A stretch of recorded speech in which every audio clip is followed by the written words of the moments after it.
Praise the Lord. எபிரேயருக்கு எழுதின நிருபம் 6ஆம் அதிகாரம்.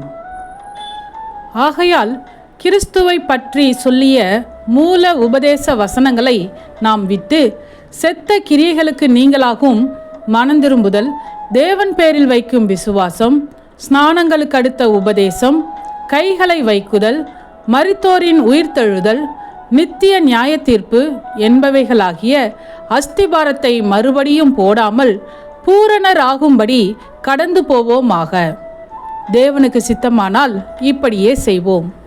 ஏனெனில் ஒரு தரம் பிரகாசிப்பிக்கப்பட்டும் பரம ஈவை ருசி பார்த்தும் பரிசுத்த ஆவியை பெற்றும் தேவனுடைய நல் வார்த்தையையும் இனி வரும் உலகத்தின் பலன்களையும் ருசி பார்த்தும் மறுதலித்து போனவர்கள் தேவனுடைய குமாரனை தாங்களே மறுபடியும் சிலுவையில் அறைந்து அவமானப்படுத்துகிறபடியால் மனந்திரும்புதற்கேதுவாய் அவர்களை மறுபடியும் புதுப்பிக்கிறது கூடாத காரியம்.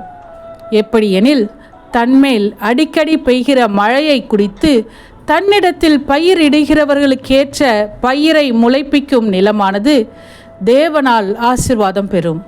முள் செடிகளையும் முள் பூண்டுகளையும் முளைப்பிக்கிற நிலமோ தகாததாயும் சபிக்கப்படுகிறதற்கேற்றதாயும் இருக்கிறது. சுட்டரிக்கப்படுவதே அதன் முடிவு. பிரியமானவர்களே, நாங்கள் இப்படி சொன்னாலும் நன்மையானவைகளும் இரட்சிப்புக்குரியவைகளுமான காரியங்கள் உங்களிடத்தில் உண்டாயிருக்கிறதென்று நம்பியிருக்கிறோம்.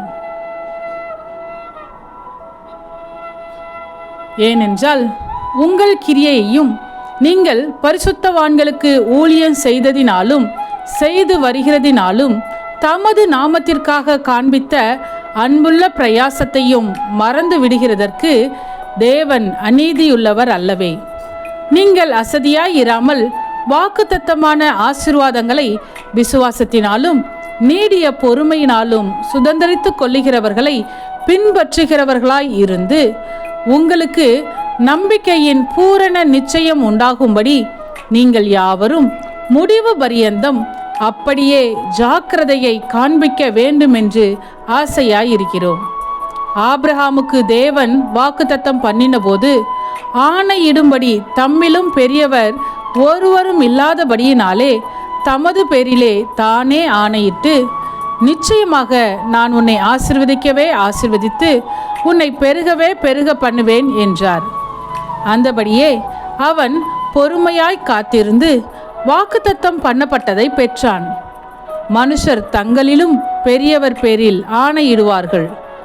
உறுதி பண்ணும்படிக்கு ஆணையிடுதலே சகல விவாதத்திற்கும் முடிவு. அந்தபடி தேவனும் வாக்குத்தத்தம் பண்ணப்பட்டவைகளை சுதந்திரித்து கொள்ளுகிறவர்களுக்கு தமது ஆலோசனையின் மாறாத நிச்சயத்தை பரிபூரணமாய் காண்பிக்கும்படி சித்தம் உள்ளவராய் ஓர் ஆணையினாலே அதை ஸ்திரப்படுத்தினார்.